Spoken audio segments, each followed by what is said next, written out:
España, en su conquista de las Américas, no fue una torturadora. Ni lo fueron los conquistadores, ni lo fueron sus clérigos. La conquista de las Américas por parte de los españoles no fue una atrocidad, ni mucho menos. Abordemos uno de los bulos más extendidos de la historia.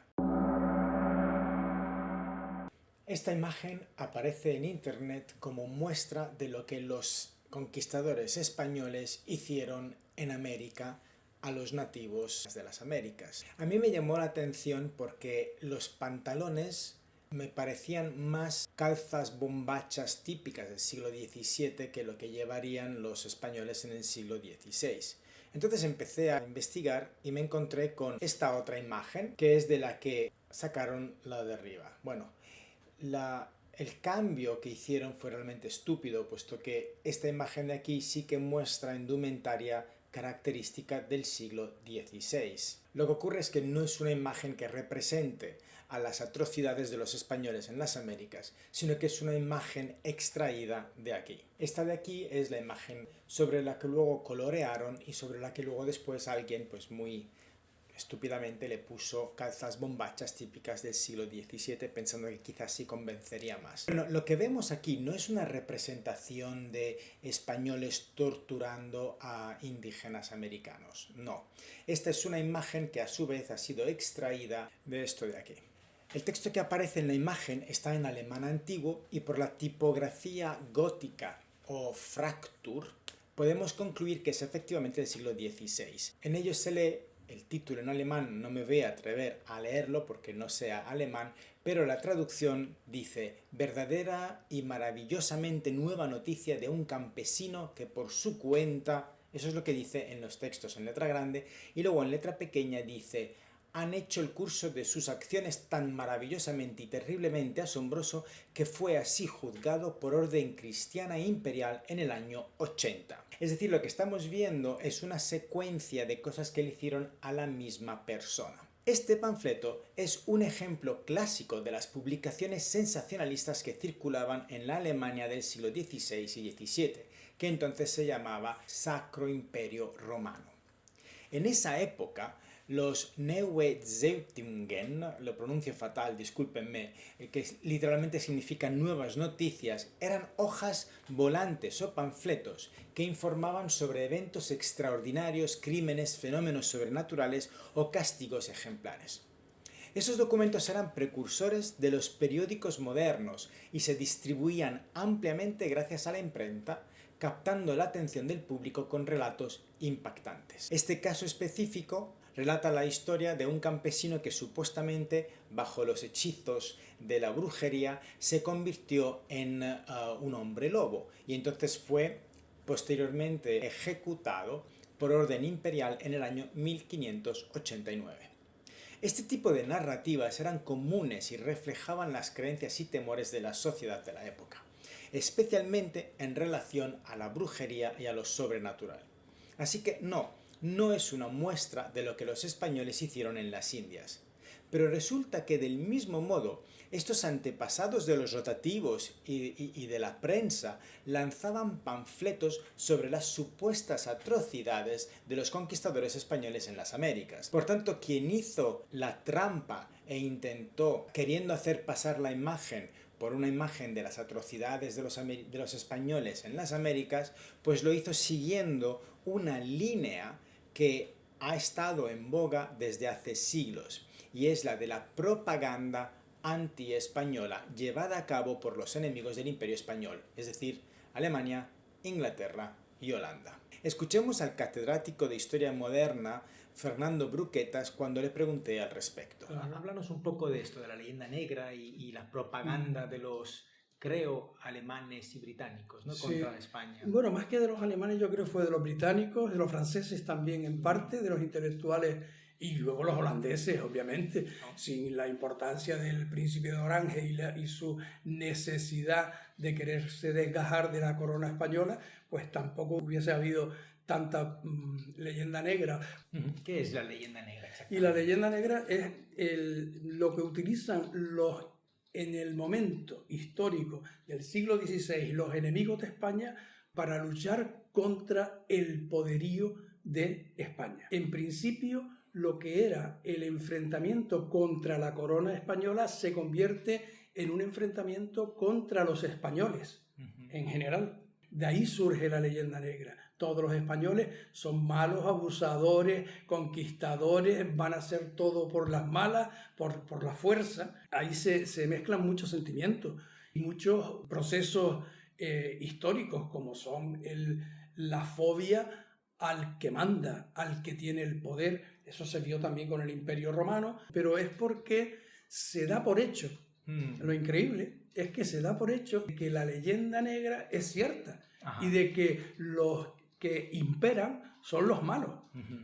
Aunque los que imperen son los que hacen los acueductos, los viaductos, las alcantarillas, etcétera, ¿no? ¿Qué podríamos decir, qué notas podríamos dar como datos concretos que puedan demostrar que no hay nada de esto de leyenda negra? Los elementos importantísimos, por ejemplo, con respecto a América, en todo lo que es el continente americano, solamente hay que ver pues, las universidades creadas desde 1520-1530, que siguen en pie, las catedrales, las calzadas, las vías de comunicación, las carreteras, todo, o sea, las ciudades que se fundan y que siguen creciendo en la actualidad. El idioma, o sea, los jesuitas son los primeros que hacen la gramática náhuatl. O sea, que eso demuestra que no iban con una perspectiva de exterminio. Claro que no. Sino que querían conocerlos. En cuanto llegan, ven que hablan otro idioma, estudian ese idioma, realizan su gramática antes de que los alemanes hicieran su propia gramática y que los ingleses hicieran su primer libro de gramática. Se realizan las gramáticas de todas las lenguas americanas por parte de los jesuitas. Y es para entenderlos, bueno, igual que el mestizaje, ¿qué cultura propuso? Y no solo propone, sino que realiza el mestizaje de la manera tan efectiva como lo hacen los hispanos. Sí, no tiene ningún inconveniente en mezclarse unos con otros. Absolutamente. No. ¿Qué es lo que le pasa entonces, en resumidas cuentas, a España? Te habrán hecho esta pregunta 1000 veces. ¿Qué le pasa a España? No. O sea, a los españoles no les importaba la propaganda en contra, porque era tan evidente que lo que hacían estaba bien, que da igual, ladran, luego cabalgamos. Entonces, da lo mismo, que digan lo que digan, porque nuestras obras, por las obras los conoceréis, y las obras eran tan positivas, efectistas y tan bien realizadas, que decían, con las obras que estamos haciendo, se les tapa la boca a cualquier crítico. No obstante, la propaganda ganó el relato. ¿Qué fue lo que hicieron los españoles? No hacer caso a el daño que le podía hacer la leyenda negra. Y volviendo a nuestro panfleto y a los que se lanzaban, es curioso que no se mencionaran las atrocidades que los ingleses hacían a sus vecinos los escoceses, ni que estos panfletos, esta propaganda hablase de los franceses y lo que les hacían a los herejes, ni hablasen de lo que los gobiernos alemanes o holandeses le hacían a las brujas, por ejemplo. Las cazas de brujas, otra gran mentira que ha adornado la leyenda negra durante siglos, no son algo de la Edad Media como se suele pensar. De esto hablaré en otro vídeo que estoy preparando sobre los mitos y bulos que rodean al medioevo. Pero no solo no son algo típico de la Edad Media, ni muchísimo menos, sino que ni siquiera es algo de lo que haya que hacer a España mayor responsable que ningún otro país. Si vemos este gráfico de aquí, veremos cómo las cazas de brujas más intensas se dieron en países como Alemania, Suiza o Escocia. Y además hay que tener en cuenta la gran diferencia entre personas acusadas y personas efectivamente ejecutadas, como se ve en el gráfico de barras azules. Y a este respecto vamos a ver y a escuchar a una gran experta que es Elvira Rocabarea. El fenómeno de la caza de brujas es un fenómeno estricto de la modernidad, ¿vale? Comienza en el siglo XV, se va desarrollando a lo largo de los 2 siglos siguientes, tiene un siglo de hierro brutal, entre 1550 y 1650, y a partir de ahí empieza a decaer la actividad persecutoria, que en realidad no es más que actividad persecutoria por histeria colectiva.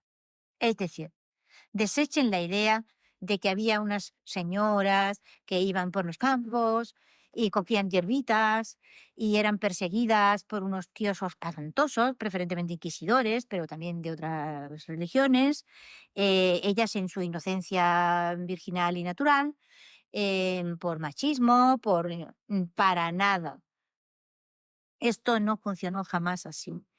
Las epidemias de brujería eran auténticos fenómenos de histeria colectiva, en el que la gente iba a las autoridades a denunciar y a reclamar protección. Y cuando no la obtenía, se tomaban la justicia por su mano. La Inquisición española en general ha sufrido mucho por culpa de la propaganda antiespañola de la leyenda negra. Empecemos por decir que durante los interrogatorios y torturas realizadas por el Santo Oficio de la Inquisición española, existían normativas que prohibían explícitamente causar derramamiento de sangre o mutilaciones al acusado. Por tanto, la mayoría de estas máquinas e inventos que vemos de tortura son totalmente fraudulentas, porque como bien se puede ver, o causaban sangre o causaban mutilaciones. Y son fraudulentas del mismo modo que lo es todo lo que exhibe el Museo de la Inquisición, del que no voy a hablar, y que se lucra abundantemente a expensas de este mito, de este bulo, producto de la propaganda antiespañola. Bueno, un poco sí, dije que no iba a hablar, pero sí, un poco sí voy a hablar de ello porque es que me hierve la sangre. Aquí, por ejemplo, estamos viendo la puerta de un museo que anuncia la Inquisición europea y pone desde el siglo XIII hasta el siglo XIX. O sea, manda narices la ignorancia. Pero es que esto es lo que vende. ¿Por qué digo manda narices la ignorancia? Porque en el siglo XIII, es decir, 1200, plena baja Edad Media, no existía la Inquisición. La Inquisición española fue fundada en el año 1478 por los Reyes Católicos. Es una locura, un disparate. Y luego, pues eso, se encuentran máquinas de este tipo, ¿no? Esto está en el Museo de la Inquisición de la Ciudad de México. O sea, manda narices lo que le están enseñando allí a los niños que vayan al museo y por supuesto los turistas que se ponen las botas, ¿no? Una máquina así infernal sería impensable desde el punto de vista de la mentalidad del inquisidor. Es absurda. Para empezar, hace sangre, con lo cual nada. Pero de estas cosas están llenas los museos de la tortura y los museos de la Inquisición. Y dan muy mala prensa y apoyan la leyenda negra. Por eso me hierve la sangre y dije, no voy a entrar en el tema, pero bueno, al final he entrado. Ah, claro, y me dicen, me preguntarán entonces, ¿de dónde salen estas máquinas? ¿Se las han inventado? Bueno, pues resulta que sí. Algunas se utilizaban, por lo que se ha podido comprobar en los archivos históricos, en los juzgados civiles. Es decir, los alguaciles, etcétera, sí que hacían torturas y barbaridades. Pero muchas otras máquinas os sorprenderá saber que son de construcción moderna y salen de la fantasía de los inventores. Muchas de ellas son incluso de época contemporánea y no me extrañaría que tuvieran el sello Made in China, simplemente por llenar museos. Estas restricciones del Santo Oficio de los inquisidores por causar sangre, mutilaciones, etc., estaban establecidas en las instrucciones internas que regulaban el procedimiento inquisitorial. Según las instrucciones del inquisidor general Fernando de Valdés, los inquisidores debían asistir personalmente a las sesiones de tortura, junto con el escribano forense y el verdugo. Estas instrucciones prohibían que en las sesiones de tortura se mutilara al acusado o se derramara sangre. La prohibición de derramar sangre formaba parte de un marco legal que buscaba distinguir la tortura inquisitorial de otras formas más brutales empleadas por los tribunales civiles. Con esto no pretendo decir que los inquisidores del Santo Oficio no emplearan métodos de tortura en sus interrogatorios, ni yo soy tan ingenuo, pero hay que distinguir la realidad de la ficción, la desinformación que en este caso procede de la propaganda antiespañola. Veamos de nuevo a Elvira Rocabarea acerca del Santo Oficio. A ver, el Santo Oficio había sido renuente siempre a intervenir en los casos de brujería. En realidad, la Iglesia Católica había sido renuente siempre a intervenir en los casos de brujería. ¿Por qué? La doctrina de la Iglesia, que está recogida en el canon, o sea, el canon episcopi, que es del 900 y pico, condena la brujería, pero no la condena por su realidad, sino la condena por ser una superstición y un engaño. Es decir, se consideraba que las personas con una cierta formación, una cierta educación y una cierta preparación no hacían caso a esas cosas.